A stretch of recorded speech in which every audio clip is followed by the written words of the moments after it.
What's going on YouTube and welcome back to another video. So guys, today we are checking out Shadow of the Tomb Raider. This game is free this month for PlayStation Plus members. It's a PS4 game. That means that people on PS4 and on PS5 can play this. The game was released in 2018, so that's already 2 years ago. Still very good in my opinion. Looks awesome and definitely worth trying out, especially when it's free on PlayStation Plus. For the people who don't know Tomb Raider, it's basically an action-adventure game where you basically just explore old tombs playing as Lara Croft. So over here in Shadow of the Tomb Raider, it starts out with Lara Croft stealing a dagger from an old tomb in Mexico.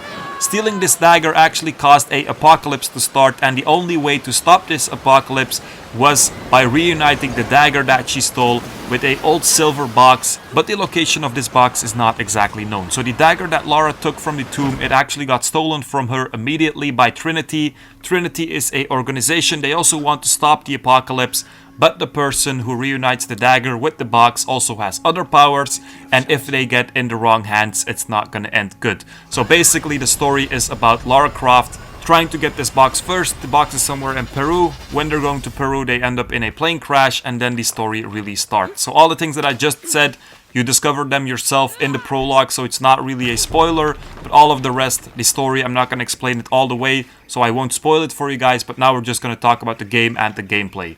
I also have to mention that this gameplay was recorded on a PS5 for the people who want to know. But I have to say, when it comes to PS4 games, the difference between PS4 and PS5 is very little or close to none.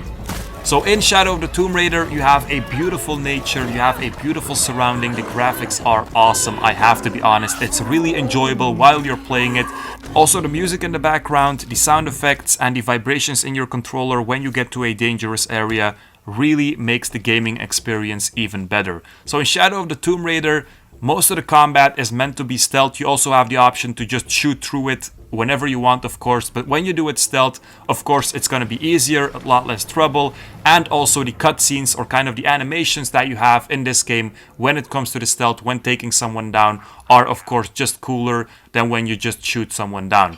So in this game, you also have the option, for example, to cover yourself in mud, lean against the wall, or get in the bush. And so the stealth in this game is really good. I have to be honest, I haven't found that many errors in it, so I have to say the stealth, definitely go for it, try it out. You don't have to be really good for it because you do have a lot of bushes and stuff like that, but when you want, you can also just use your arrow or use your bow and arrow or your gun to just handle it off, so you don't have to start over every time when you of course get caught. Now, if you're more of a shooter person, of course, this game isn't a shooter, so you won't have a wide range of guns, but you also have guns that you can use. I wouldn't recommend it though, because that kind of ruins the purpose of the game, in my opinion, because they really added a lot of cool stuff for the stealth. So I would say try it out. If you get caught and you really want to finish the mission, just go ahead and kill everyone with your gun, but the stealth is a little bit more enjoyable, in my opinion.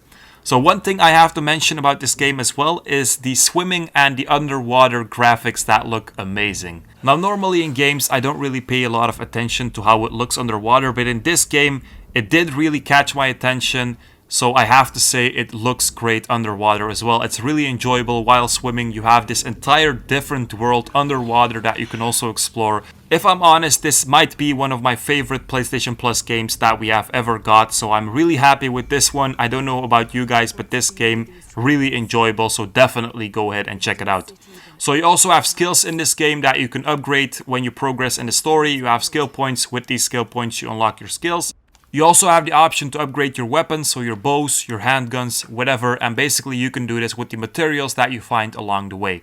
Now this game is not fully the story, so you also have side missions and you also have a little bit of free roam. Now of course this is not a free roam game, but you do have some freedom and that's always nice. You also have the option to fast travel when you get to these camps where you upgrade your weapons and do your skill points. So this way you can also go back to places that you liked. So you do have that option and that's always nice. So in this game, the main thing, of course, Tomb Raider, it's about the tombs.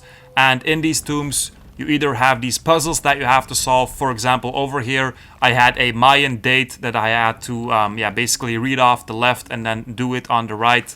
Very simple, but some of the numbers were missing. And then you have to just figure them out from a photo that you found earlier, whatever. So you do have these puzzles. It's quite fun. Over here, for example, there was this blood or oil that had to get from one place to another. So you have to arrange it so it can flow. Seems pretty simple, but first you have to attach it. So you kind of have to figure things out. I think this is very nice in a game as well. Sometimes they're very simple, you find them immediately. For some people they might be a little bit hard, of course, but I like games where you also have to do some thinking and not only shooting or stuff like that. Then you also have these crazy mechanical structures, I don't know how to call them, that you have in this game. I really enjoy them, and then basically you have to get them going. You have to get them working back again because they're really old. Then you have to do some stuff, you have to figure out what you have to do. And if you're stuck, you always have the option to press R3 on PlayStation and on Xbox, and then basically Lara tells you a little bit of a hint, or she tells you what you have to do.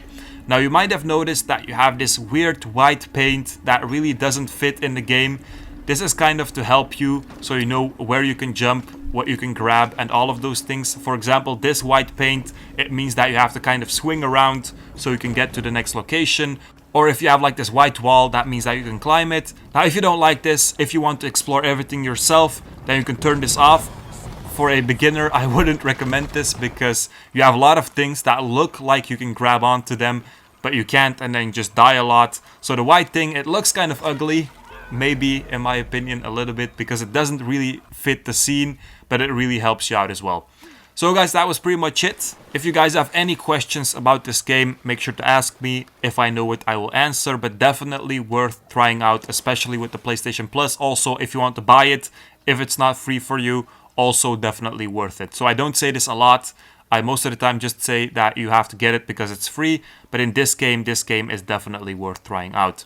So guys, that was it. Hope you guys enjoyed it. Make sure to like, subscribe if you want to become a member to my channel next to the subscribe button. That was it, guys. Peace out.